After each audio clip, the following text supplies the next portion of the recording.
আমার যে টার্গেটটা ছিল এই ছেলেদের পড়ুয়াদের ফেল করানো, পয়সা নিয়ে অনার্স দিয়ে দেওয়া, পয়সা নিয়ে তাদের গোল্ড মেডেল দিয়ে দেওয়া, তাহলে গরিবের বাচ্চারা কোথায় যাবে? কোথায় যাবে আমার এটা প্রশ্ন। একটা মা বাবা যে হকার, যে সেলাই করে, তার ছেলে মেয়ে অনার্স না পেলে স্কলারশিপ পাচ্ছে না, পয়সা দিয়ে একটা ভিআইপি লোক, একটা মন্ত্রী লোক, এমএলএ লোক, তার ছেলে মেয়েরা অনার্স পেয়ে যাচ্ছে, গোল্ড মেডেল পেয়ে যাচ্ছে, সিলভার মেডেল পেয়ে যাচ্ছে।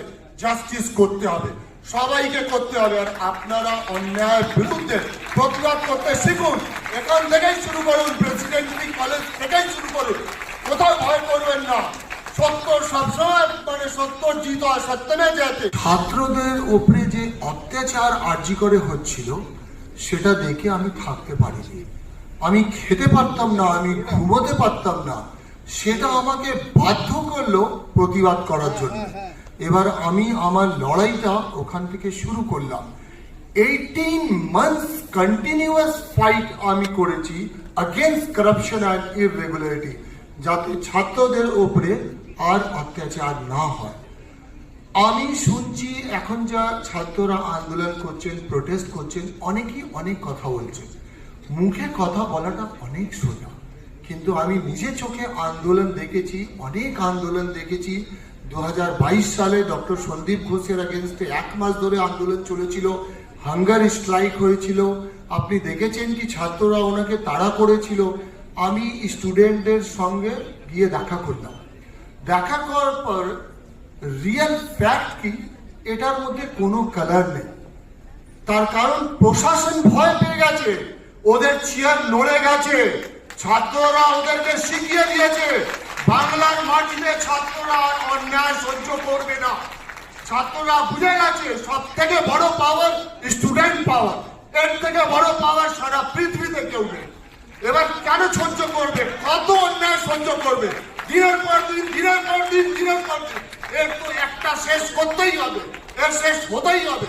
যার জন্য আমি দেখলাম, আপনি বিশ্বাস করুন, ওদের ঘুম নেই, খাওয়া নেই, ওদের কোনো ফাইন্যান্স নেই, মাটিতে পড়ে আছে, তিরপাল দিয়ে পড়ে আছে। যারা বলছে বড় বড় কথা, এই সাপোর্ট করছে, এই ফাইন্যান্স করছে, তারা মিথ্যা কথা বলছে।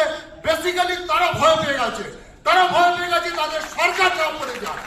কিন্তু এই ছাত্র থেকে আমি বলছি আপনাদের সামনে, আপনাদের থেকে পাওয়ারফুল কেউ নেই। আপনারা সরকার বানাতে পারেন, আপনারা সরকার পড়িয়ে দিতে পারেন, সেটা আপনাদের হাতে, জনগণের হাতে। আমরা যখন একটা ইলেক্টেড করি পারতাম, আমরা অনেক জিনিস এক্সপেক্ট করি। একটা মহিলা, একটা মেয়ে যখন রাস্তায় হাঁটে, কখনো সে ভাবে না তার সঙ্গে অঘটন হবে। এবার আমি বলছি, আপনি কখনো নিজেকে একা ভাববেন না। একটা আমার মা, একটা বোন, একটা মেয়ে, যখন আপনি একা থাকবেন, কোনো খারাপ চোখ যদি আপনার দিকে তাকায়, আপনি ভাববেন আমি নারী শক্তি, এর থেকে শক্তিশালী কেউ নেই, আমি দুর্গা কালীর অবতার, আমি বাংলার মাটির মেয়ে। কখনো সহ্য করবেন না। সিপির অপসারণ এবং স্বাস্থ্য আধিকারিকদের অপসারণ, এগুলো ডেফিনেটলি দুটো দাবি ছিল। তার সঙ্গে এগুলি হচ্ছে ইমিনেন্ট দাবি, মানে এগুলো হচ্ছে যে এই মুহূর্তের দাবি। কিন্তু তার সঙ্গে জুনিয়র ডাক্তারদের আসলে লং টার্মে তাদের সরাসরি তাদের স্বার্থের সঙ্গে জড়িত কিন্তু হচ্ছে ওই 4 আর 5 নম্বর দাবিতে, যে একটি গণতান্ত্রিক পরিবেশ সৃষ্টি করা হোক সমস্ত মেডিকেল কলেজগুলোতে, রাজনৈতিক প্রভাব যেন না থাকে কোনো একটি বিশেষ দলের মেডিকেল কলেজগুলিতে, ইলেকশন করা হোক গণতান্ত্রিক পদ্ধতিতে, এবং থ্রেট কালচার, কোনো রাজনৈতিক ভয় দেখিয়ে কাউকে নম্বর কম দেওয়া, নম্বর বেশি দেওয়া, এই যে গোটা ব্যাপারটার অভিযোগ বারবার উঠে আসছে, এগুলো যেন দূর করা হয়। বা এই যে ডাক্তাররা কাজে ফিরে যাবেন, তারা যে আন্দোলনটা করলেন, এর জন্যে আজ থেকে 3 মাস পরে তাদের ওপর কোনো প্রতিহিংসামূলক পদক্ষেপ হবে না, সেইটা সুনিশ্চিত করা, এইগুলোর জন্য তাদেরকে তো নিশ্চিত হতেই হবে। তারা প্রতিশ্রুতি পেয়েছেন 100 বার, এবং সেটা অত্যন্ত সদর্থক স্টেপ, মানে মাননীয় মুখ্যমন্ত্রীর দিক থেকেও, প্রশাসনের দিক থেকেও। কিন্তু সেটাকে তো কোথাও একটা ফর্মালাইজ করতে হবে জিনিসটাকে। তবে তার পাশাপাশি সেইটাই তাদের দাবি যে ব্যাপারটা ফর্মালাইজড হোক, তার একটা নির্দিষ্ট তারা রুট ম্যাপ যাতে তারা দেখতে পান। তবে তার পাশাপাশি জুনিয়র ডাক্তারদের, যাদের আন্দোলনের পাশে আমরা প্রথম দিন থেকে প্রত্যেকে আছি, এটাও সত্যি কথা যে যেহেতু একটা দিকে জিনিসটা এগিয়েছে, একটা দিকে জিনিসটা গেছে, এটা সদর্থক ইতিবাচক দিকে জিনিসটা মুভ করেছে, এবং এটা তাদের অর্জন, তারা পেরেছেন এই দাবিগুলো মানে নিয়ে আসতে, অর্জন করতে। তাই জন্য তাদের কাছে আমার অনুরোধ থাকবে যে তারা যেন আস্তে আস্তে রোগীদের কথা, সাধারণ রোগীদের কথা ভেবে তারা যেন আস্তে আস্তে কাজে ফেরার কথাটা বিবেচনা করে। মুখ্যমন্ত্রী যেটা কথা দিয়েছিলেন উনি সে কথাগুলো রেখেছেন এবং উনি বলেছিলেন সিপিকে সরিয়ে দেবেন, সরিয়ে দিয়েছেন, ডিসি নর্থকে সরিয়ে দেবেন, ডিএইচএসকে, ডিএমইকে উনি সেটা করেছেন এবং ছাত্ররাও আলোচনা করছে। ছাত্ররা তো অনেক দিন ধরে আন্দোলন করছে, ওদের তো চোখে ঘুম নেই, ডে নাইট ওরা আন্দোলন করছে, পড়ে আছে, খিদে নেই, ওদের থাকার ব্যবস্থা নেই, যেরকম অবস্থা ওরা আন্দোলন করছে আপনি যদি গিয়ে দেখেন তো আপনার খুব কষ্ট হবে। তিলোত্তমার জাস্টিসের জন্যে শুধু ওরা না, আমরা সবাই জাস্টিস চাইছি, আপনিও চাইছেন, আমিও চাইছি, পুরো মানে দেশ জুড়ে লোক চাইছে, সারা বিশ্বে লোক চাইছে। তো ওদের একটু তো সময় দিতে হবে, ওরা ওদের মতন ঠিক ডিসিশান নেবে। ওদের জিবি মিটিং করেছে, মিটিং করে ওরা তো আমাদের ফিউচার, আমাদের জেনারেশন, ওদের জন্য তো আমাদেরকে একটু ভাবতেই হবে। এটা তো অনস্বীকার্য যে বাংলার মানুষ বারবার করে একটি ক্ষমতাকে রুখবার জন্য অন্য একটি ক্ষমতাকে বেছে নিয়েছে। যে ক্ষমতাটিকে বেছে নিয়েছে তারা হচ্ছেন আমাদের বর্তমান শাসক দল বা বর্তমান প্রশাসন, তারা যারা চালান তারা। এবার তারা আশা করি বুঝবেন এই আন্দোলনের পরে যে তাদেরকে বারবার বেছে নেওয়া হচ্ছে বলে মানুষকে টেকেন ফর গ্রান্টেড করা যায় না। তাদেরকে বারবার বেছে নেওয়া হচ্ছে বলে মানুষকে চোখের সামনে প্রিন্সিপালকে ট্রান্সফার করে দেবো আরও একটি বড় মেডিকেল কলেজে, এতটা ব্রেজেন, এতটা অ্যারোগেন্ট হওয়া যায় না। তাদেরকে তাদের এই শিক্ষাটা নেওয়া দরকার এই গোটা আন্দোলন থেকে। যে কোনো আন্দোলনের ক্ষেত্রেই যে কোনো রাজ্যেই যে কোনো দেশেই শাসকরা সেটাকে একরকমভাবে ছোট করার চেষ্টা করেন, কিন্তু তাতে তারা নিজেরা ছোট হন, তাতে আন্দোলনের কিছু এসে যায় না। করবো কেন, এইরকম আন্দোলন মানুষ সত্যি তো দেখেনি। এরকম আন্দোলন সত্যি সত্যি একটি ঘটনাকে কেন্দ্র করে, এবং আমি অত্যন্ত গর্বিত কলকাতাবাসী হিসেবে যে কলকাতার মানুষ এই আন্দোলনটা চালিয়ে যেতে পেরেছেন নিজেদেরকে কোনো একটি বিশেষ রাজনৈতিক দলে না রাঙিয়ে। তাদের মধ্যে নিজেদের নিশ্চয়ই প্রত্যেকের ব্যক্তিগত রাজনৈতিক মতাদর্শ আছে, কিন্তু তারা চালিয়ে নিয়ে গেছেন আন্দোলনটা। কোনো রাজনৈতিক দলকে কিন্তু আন্দোলনটা হাইজ্যাক করতে দেয়নি, সবাই চেষ্টা করেছে, সবাই এই অভিযান অমুক অভিযান সমস্ত কিছু করেছে, কিন্তু সাধারণ মানুষ কিন্তু দিনের পর দিন রাস্তায় থেকে গান করে বাজনা বাজিয়ে রাস্তায় এঁকে, এবং ডাক্তাররা, জুনিয়র ডাক্তাররা তার পাশে, তাদের মধ্যে অনেকগুলো রাজনৈতিক ফ্যাকশন আছে, কিন্তু তারা তাদের ওভারঅল মুভমেন্টটাকে কিন্তু রাজনৈতিক রঙে মানে রাঙিয়ে দিতে দেননি, এবং তারা তাদের দাবিগুলোর জন্য কিন্তু সমানের প্রতিবাদ করে গেছেন। তো এভাবে মানে মানুষের প্রতিবাদ, মানুষের দাবি কিন্তু একটা গণতান্ত্রিক দেশে শাসকের ওপর, প্রশাসনের ওপর চাপ সৃষ্টি করে, যেটা প্রশাসনকে মানুষের কথা শুনতে বাধ্য করে। না, থ্রেড কালচার আর এই জিনিসটাকে একভাবে একসঙ্গে মিলিয়ে দিলে ব্যাপারটা খুব অতি সরলীকরণ হয়ে যাবে গোটা জিনিসটা আর কি। যে ওভার সিম্পলিফিকেশনটা এরকম একটা সেন্সিটিভ বিষয়তে না করলে ভালো আমার মনে হয়। যে আমাদের পরিচালকদের মধ্যে থেকে যিনি নিজের দোষ স্বীকার করেছেন এবং সেইটার ভিত্তিতে আমরা তাকে সঙ্গে সঙ্গে তাকে সাসপেন্ড করেছি পরিচালকদের গোষ্ঠী থেকে, ডিরেক্টর্স অ্যাসোসিয়েশন থেকে। আর যেটা ফেডারেশন বা ফেডারেশন না, স্বরূপবাবু যেটা তৈরি করেছেন সুরক্ষা বন্ধু, খুব অত্যন্ত, আমি বারবারই বলেছি, খাতায় কলমে অত্যন্ত সাধুবাদ জানানোর মতো একটা প্রস্তাব। প্রশ্নটা হচ্ছে যে সেটা করার পরের দিনই উনি বলতে আরম্ভ করলেন যে সমস্ত অভিযোগ পরিচালকদের বিরুদ্ধে। তখন ব্যাপারটাকে অভিসন্ধিমূলক লাগে এবং লাগছেও, কেননা উনি একজন বা দুজনের কোনো কাজ সেটার জন্য একটা গোটা গোষ্ঠীকে তো রাঙিয়ে দিতে পারেন না। তাহলে তো একজন বা দুজনকে তুলে গোটা গোষ্ঠীকে রাঙিয়ে দেওয়ার উদাহরণ তাহলে বারবার আমাদের অন্য জায়গাতেও তুলতে হয়, তাই না? হ্যাঁ, তো সেটাই হচ্ছে কথা।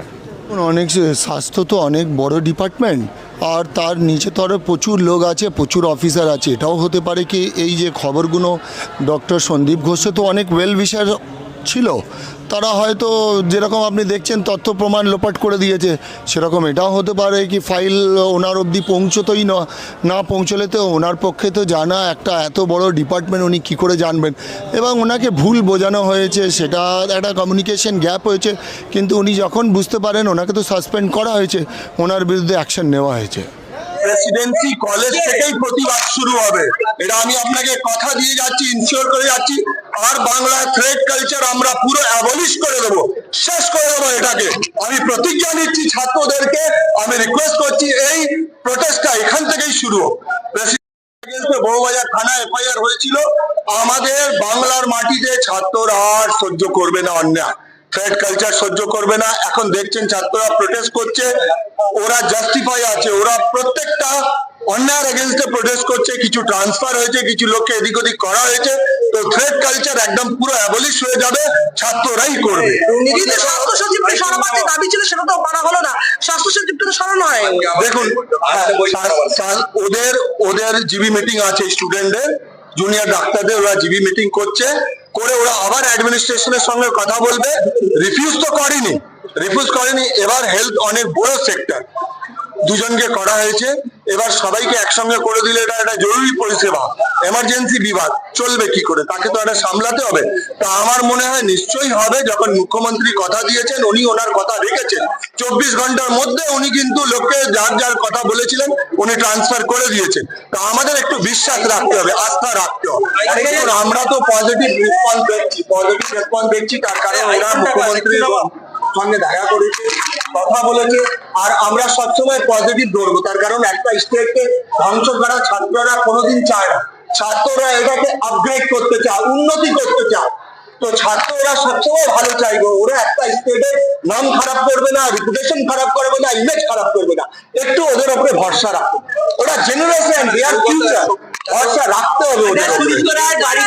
বাড়িতে ইডি হানা হলো, আপনারা আমাকে এমন অপদস্থ করবে আমি কখনো বুঝতে পারিনি, এবং বলেছে এখানে আখতার আলী নাম না, দেখুন এভিডেন্স ছাড়া কোনো ইনভেস্টিগেটিং অথরিটি এভিডেন্স ছাড়া কিছুই করে না। এটা আখতার আলী কি আমি যা বলে দেবো হয়ে যাবে? আমি তো হরিদাস পাল নাকি? আখতার আলী বলে দিল আপনার ঘরে ইডি চলে যাবে, সিবিআই চলে যাবে। তথ্য চাই, এভিডেন্স চাই, ডকুমেন্ট চাই। ওনার কানেকশন, ওনার সব থেকে বড় যেটা ছিল, ডক্টর সন্দীপ ঘোষকে ডে ওয়ান থেকে উনি সাপোর্ট করেছিল। যত দুর্নীতি ওনার চেয়ারম্যানশিপে হয়েছে, এবার সেটা ওনাকে দায়িত্ব নিতে হবে। তুমি অ্যান্সারেবল, তোমাকে উত্তর দিতে হবে কি তোমার চেয়ারম্যানশিপে একটা লোক দিনের পর দিন ছাত্রদের সঙ্গে দুর্ব্যবহার করেছে, দুর্নীতি করেছে, তুমি প্রতিবাদ করোনি, তুমি তাকে সাপোর্ট করেছো, দুবার তার ট্রান্সফার হয়েছে, তাকে আবার এনে চেয়ারে বসিয়েছো। তোমার কি বিবেক নেই? তোমার কি সন্তান নেই? তোমার ছেলে মেয়ে নেই? তোমার ছাত্র নেই? তাদের তোমাকে জবাব দিতে হবে না? জবাব তো দিতে হবে। এবার তুমি দোষ করলে তার তো সাজা পাবে, তার তো পানিশমেন্ট পাবে। এভরি মানে আপনি ইউনিভার্সিটি প্রেসিডেন্ট বলুন, ভাইস চ্যান্সেলর বলুন, চ্যান্সেলর বলুন, তার কারণ আমি দেখেছি ছাত্রদের কথা কেউ শোনে না। ছাত্রদের কথা শুনতে হবে, ওদের অসুবিধাগুলো বুঝতে হবে, ওরা কিভাবে সাপোর্ট করছে, ডিউটি করছে, ওদের বাথরুম নেই, রেস্টরুম নেই, ডে নাইট ডিউটি করছে, 36 ঘন্টা ডিউটি করছে। ওদের কথা কে শুনবে? শুনতে হবে। স্টুডেন্টদের কথা টিচারকে শুনতে হবে। যদি আপনি শোনেন প্রবলেমের সলিউশন বেরোবে, যদি না শোনেন গ্রিভান্স তৈরি হবে, আন্দোলন হবে, প্রোটেস্ট হবে, এজিটেশন হবে, আপনার সরকার পড়ে যাবে। আমি আর বেশি কথা বলবো না। ছাত্রদেরকে আমার রিকোয়েস্ট করব, অনুরোধ করব যে আপনারা ছাত্রদের কথা শুনুন। মাস্টার মশাইকে, টিচারকে, প্রেসিডেন্টকে, চ্যান্সেলরকে, ভাইস চ্যান্সেলরকে, রেজিস্ট্রারকে। আমি 16 বছর একটা মেডিকেল কলেজে ছিলাম, অ্যাডমিনিস্ট্রেটর ছিলাম। আমার সংগ্রাম, আমার লড়াই এখনো চলছে। 4 জনের কারাপশন চার্জে শাস্তি হয়েছে, কিন্তু আমার যে টার্গেটটা ছিল এই ছেলেদের, পড়ুয়াদের ফেল করানো, পয়সা নিয়ে অনার্স দিয়ে দেওয়া, পয়সা নিয়ে তাদের গোল্ড মেডেল দিয়ে দেওয়া, তাহলে গরিবের বাচ্চারা কোথায় যাবে? কোথায় যাবে? আমার এটা প্রশ্ন। একটা মা বাবা যে হকার, যে সেলাই করে, তার ছেলে মেয়ে অনার্স না পেলে স্কলারশিপ পাচ্ছে না। পয়সা দিয়ে একটা ভিআইপি লোক, একটা মন্ত্রী লোক, এমএলএ লোক, তার ছেলেমেয়েরা অনার্স পেয়ে যাচ্ছে, গোল্ড মেডেল পেয়ে যাচ্ছে, সিলভার মেডেল পেয়ে যাচ্ছে। জাস্টিস করতে হবে, সবাইকে করতে হবে। আর আপনারা অন্যায়ের বিরুদ্ধে প্রতিবাদ করতে শিখুন। এখান থেকেই শুরু করুন, প্রেসিডেন্সি কলেজ থেকেই শুরু করুন। কোথাও ভয় করবেন না। সত্য সবসময় মানে সত্য জিত হয়, সত্যমে জয়তে। আর একটা যারা, আমি আবার বলছি, বাংলার মাটিতে কোনো মেয়ে ভয় করবে না। আপনারা দেখিয়ে দিন কি আপনারা বাংলার মাটির মেয়ে। লাইভ স্ট্রিমিংকে তারা ভয় পায় যারা গণতন্ত্রকে ভয় পায়, যারা অটোক্র্যাট, যারা গণতন্ত্রে বিশ্বাস করে না, তারা লাইভ স্ট্রিমিংকে বন্ধ করার জন্য উদ্যোগী এবং পাইওনিয়ার। সেটা তিনি উকিল হন, ব্যারিস্টার হন, যেই হন না কেন, তাকে কঠোর ভাষায় নিন্দা করছি। যেখানে সুপ্রিম কোর্টের চিফ জাস্টিস তিনি বলছেন যে live streaming will go on, চলবে, আর সেখানে যদি কেউ বলে থাকে, এটা যদি নিন্দা করে থাকে, তাহলে এর থেকে খারাপ আর কিচ্ছু হয় না। মনে রাখতে হবে যে গণতন্ত্র অপূর্ণ থাকে, ইনকমপ্লিট থাকে, যদি সেখানে ফুল মতামতের যদি বিকাশ না হয়। ফুল মতামতের বিকাশ একমাত্র যেখানে হয়, সেখানেই কিন্তু গণতন্ত্র সার্থকতা লাভ করে। যেখানে গণতন্ত্রকে গলা টিপে মেরে ফেলা হয় না, যেখানে গণতন্ত্র স্বচ্ছতার সঙ্গে কাজ করতে পারে, দ্যাট ইজ ডেমোক্রেসি। যেটা আমেরিকাতে আছে, যেটা ব্রিটেনে আছে। আমাদের যে ডেমোক্রেসি আছে, আমরা বলি ঠিকই, আমি জনসাধারণকে ছোট করছি না, আমাদের মানুষজনকে ছোট করছি না, but hour democracy is a flood democracy. এখানে অনেক ফ্ল আছে। সেই ত্রুটিমুক্ত যখন আমরা করতে পারবো, তখনই কিন্তু একমাত্র আমাদের গণতন্ত্র সার্থক।